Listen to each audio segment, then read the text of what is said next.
You have talked through all of these answers, you had things in there about your decision making and things like that. This little section just wants to focus a little bit about decision making. An example perhaps when you had to make one in a timely manner. What was the outcome? How did you handle a situation when a decision that you made was challenged? What was the outcome? And maybe describe a situation where you made a mistake and had to deal with the consequences. What reaction did you and others have to this situation, and what was the outcome? And again, you don't have to go into each of those specifically, but just thinking about decision making. Sure. So we are talking about different types of decision. There are those ones that we have to make right away and we have to make quickly in an emergency, and then there are ones we can be more deliberate about. So I'll give an example of a quick decision. So we had a situation in our community where there was a police response to a house right near one of our elementary schools. It had nothing to do with us, but it was going to prevent the buses from leaving, and we had walkers too that were going to go into that area. So, and it's not the only time we've had something that's required us to communicate both with the community and our city and our staff. So, but I'll use this example. It was just about time for the elementary to release. We were going to have students walking home, and we were going to have students bused from 2 different schools that were going to go into that neighborhood. So, when I got that call, I sent out the email to all the admin that are in the building. I said, gather in the superintendent's office, and we gathered around Lori's desk. Lori is our executive assistant. We gathered around her desk and we decided who was going to do what. We deployed 2 people to go to the buildings where they were going to be dealing with all the parents that were wondering what was going on, so that they could support the principal, so that the principal could deal with what was inside, and the 2 administrators could deal with the parents that were coming in and wondering, why is my kid not home? We had one person who called the bus company and just said, know that this is happening, this might affect your routes.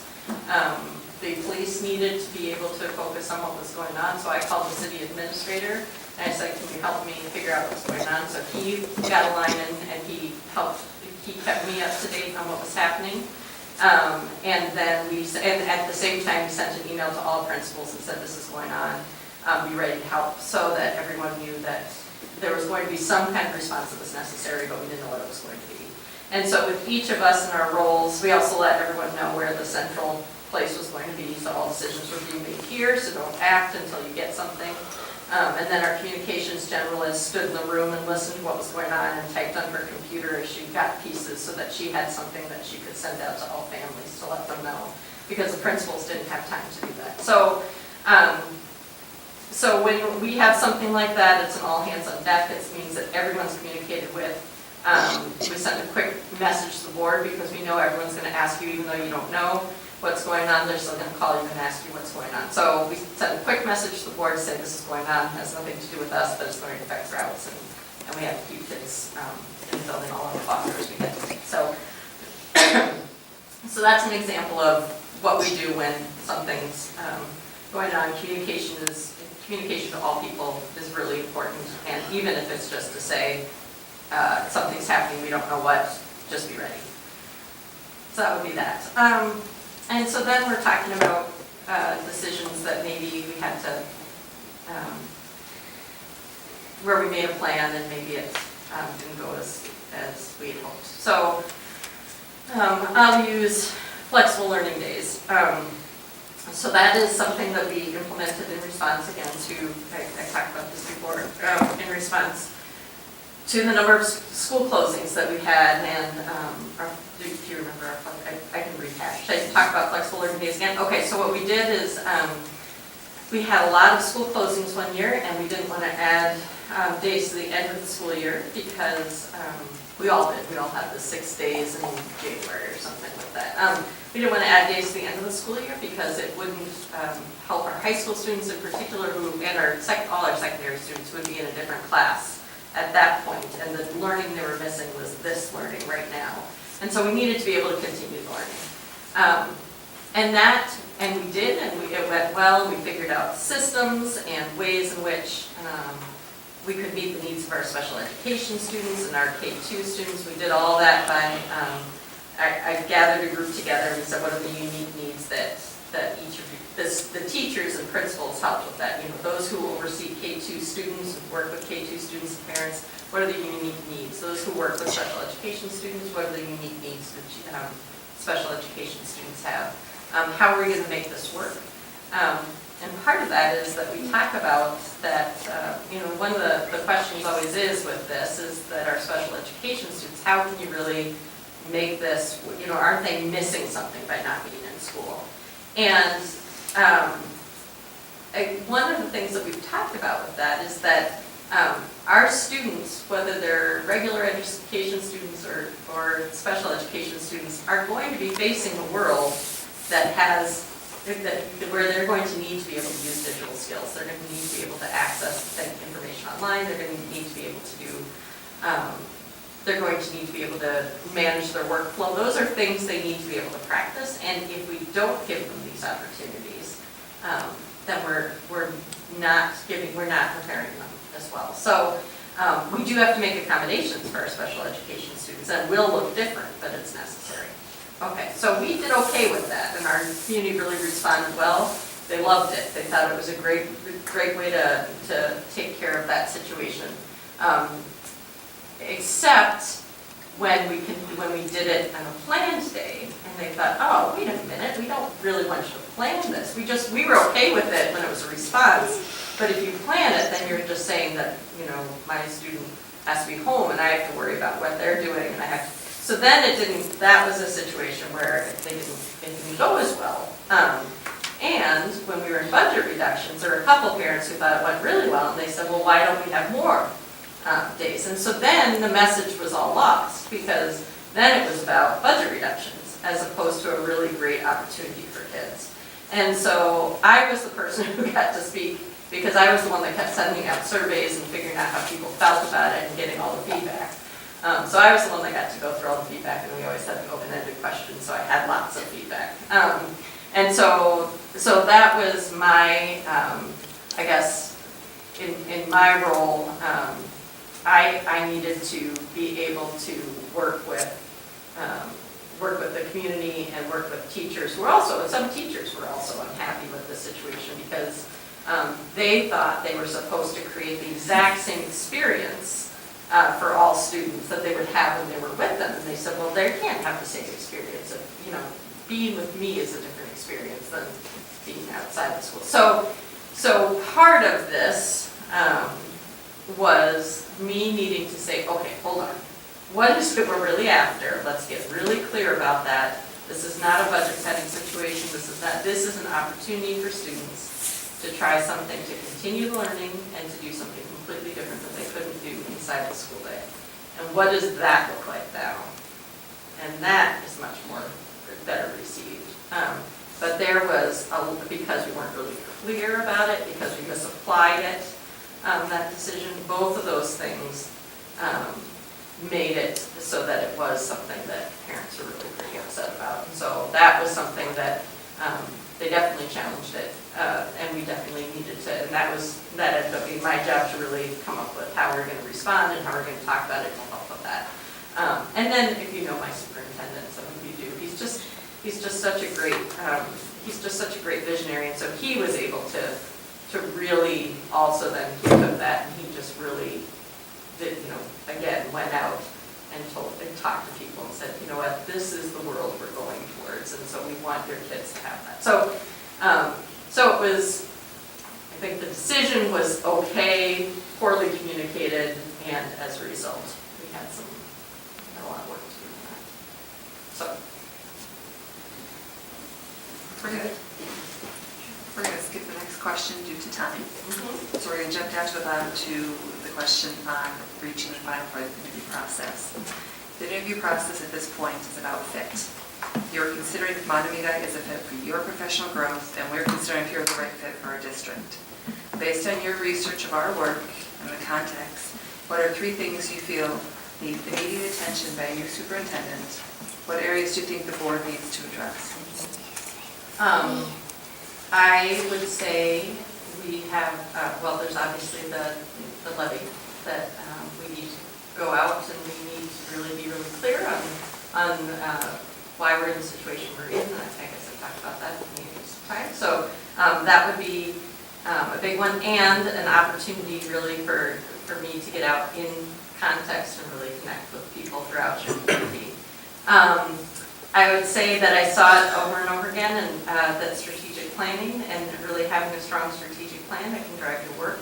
I know you talked at one point about, when I was here last, you talked about not being, not sure what the problem is you're trying to fix. I would suggest it's, again, what is the opportunity we want for kids and how we're going to drive ourselves in that direction. And that's what strategic planning does.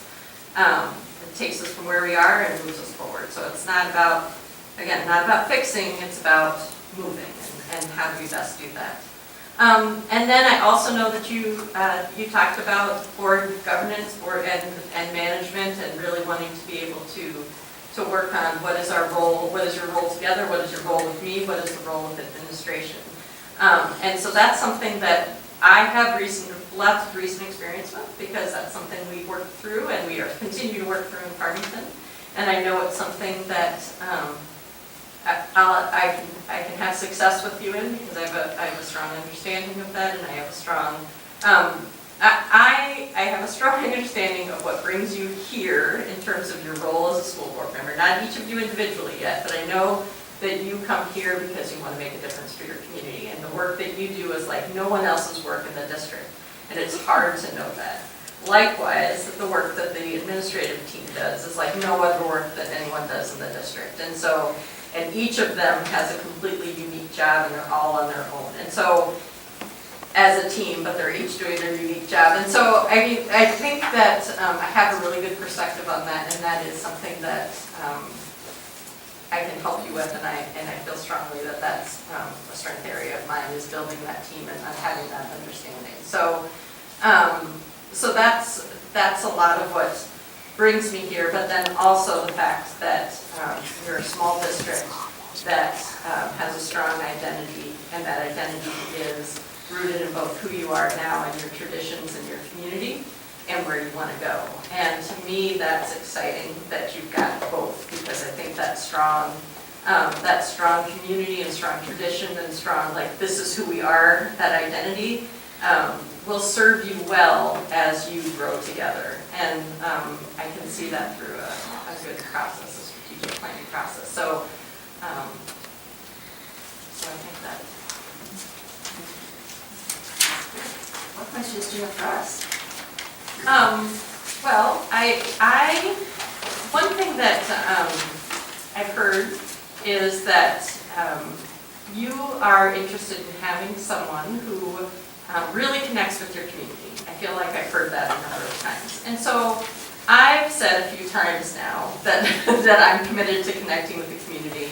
And yet, there's no way for you to know that about me, or, you know, like, you've just met me these couple of hours. So I'm wondering, what is it that you, when you say connected to your community, I know you've talked about waking up singing the fight song, but like, really, what is connecting, what does connecting with your community look like?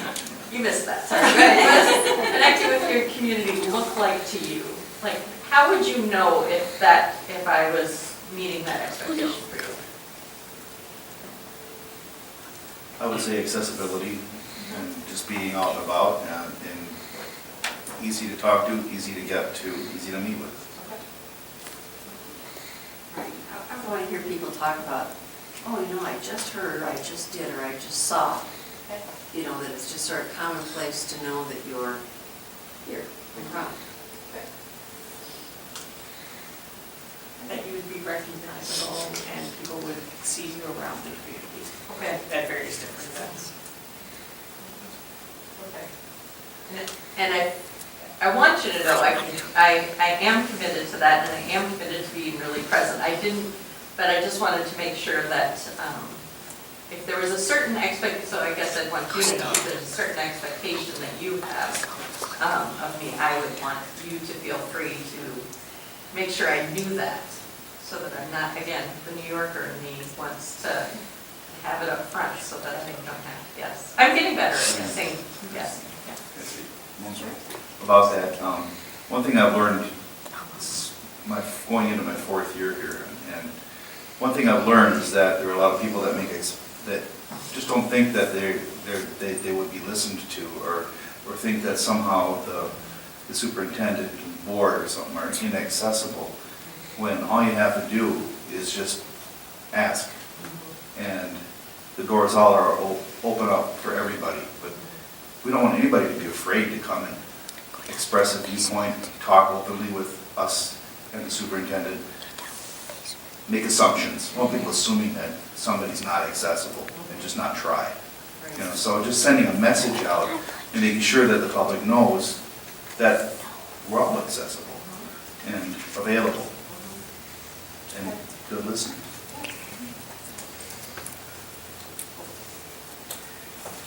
There is an amazing amount of, no, I'm not going to do the fight. Oh, okay, I was ready. One of these days, yes. There is an amazing amount of community engagement here, like no other place I've seen. It's just really remarkable. And if you go up to the football field, you'll see a wind turbine. If you haven't been up there, there's a wind turbine that was put in by the Mahtomedi Area Green Initiative, and not necessarily that it's going to produce a ton of power. It doesn't. It only produces enough power for 3 homes. But it was a desire on the community to say, could we do something and see if it's feasible to have wind generation up on our high points of our property. So this community group got together and have a vision. They raised the money, and they have this belief that we'll do it. And so there's a wind turbine working away, and that was done really by the community as far as the fundraising piece. I know Julie Osterbauer, our buildings and grounds, had a bit of work to do on that too. But so I think that's the power of being involved in our community, is just how much is out there and how many people really genuinely want to be a part of the success of our schools in their own special, unique way. Right. So that idea of you being out and having that pulse of those things going on and being able to leverage, harness, look at opportunities for how that can benefit our schools. I think that's where I would land on this topic. Yeah, I appreciate that, and I would suggest that is one of the reasons why I wouldn't do a strategic planning process right away, for that reason, because there are a lot of opportunities that would come from those conversations and finding who wants to be involved in their own unique way and what that means. So thank you. Do you have other questions for us? No, I'm sure I would have more questions if I selected, so I will, yeah. So, All right, well, thank you very much. all right, thank you.